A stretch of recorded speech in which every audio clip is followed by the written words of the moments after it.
cooking a delicious meal of sausages, and we'll probably have some sauerkraut, and in the oven I have some roasted vegetables. Day 7 of Study of One.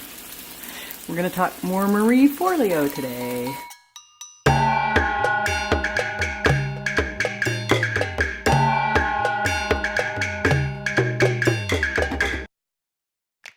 So let's talk Marie Forleo. We're going to look at chapter 4. Now this whole chapter covers excuses, and she starts by telling a couple of really amazing stories of people who fought through every possible, seemingly unsurmountable obstacle. Oh, my oven's ready. Just a minute.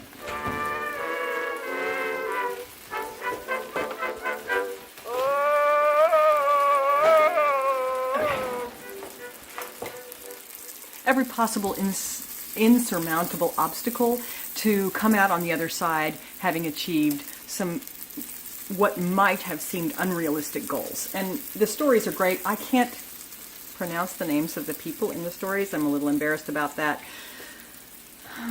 T-E-R-E-R-A-I, Tererai. This is an amazing story.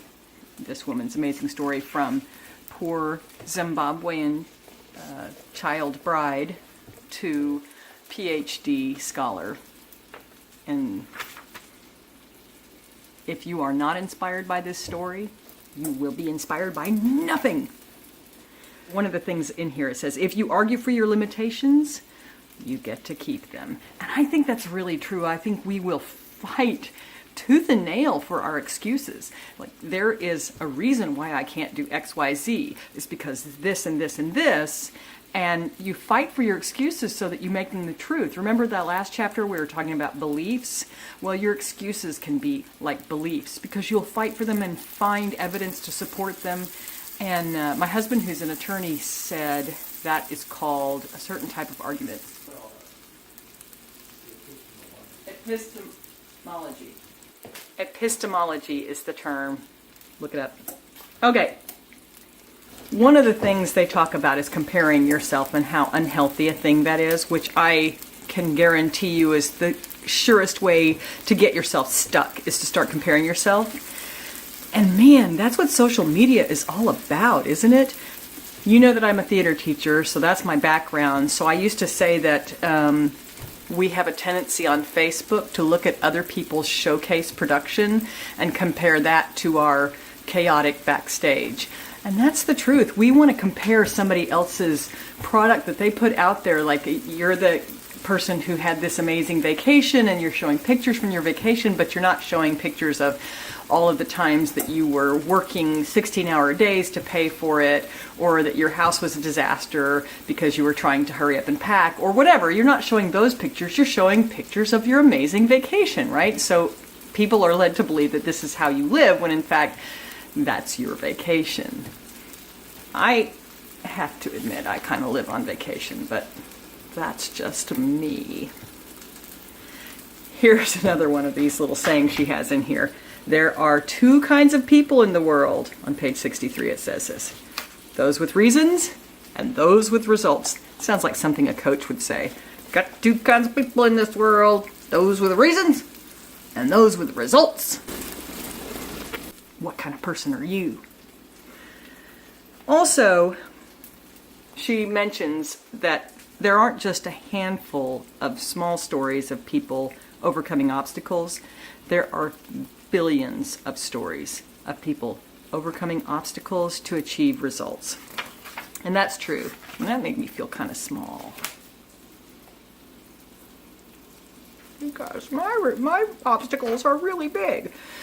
So in this chapter, she talks about 3 big ways that we excuse ourselves from being the amazing people that we are meant to be. Excuse number 1, I don't have the time. Man, that's me. I get busied up with little stuff that's probably not that important to me. It keeps me from getting to the things that are. Maybe they're not that important if I'm not spending my time on them. I'll have to think about that in my journal.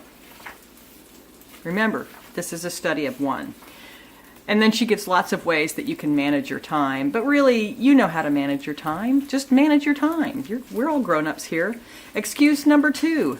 I don't have the money. Oh, there's Charlie. Hey. Hey, buddy.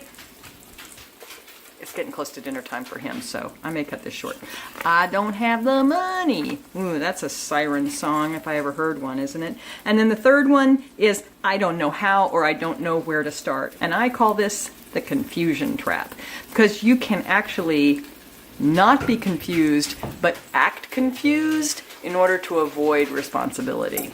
Ooh, that reminds me, somebody once told me, there's a lot of Landmark stuff that comes through in here because Landmark really dealt with my excuses in a very big way. I even had a coach one time hang up on me while I was telling him all my excuses because he said that's not who he wants to listen to. He didn't want to listen to the me who made excuses. So he just hung up on me and waited for me to call back, which I did. And I said, oh, we must have gotten disconnected. And he said, nope. Not disconnected. I hung up on you. So I had that to deal with.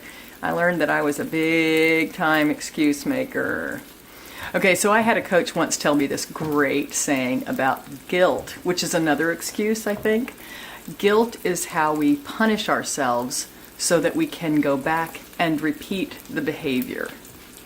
That's kind of an interesting saying because it talks about how that feeling guilty is really how we stay stuck, because we keep repeating the thing that's causing the problem and then we feel guilty about it.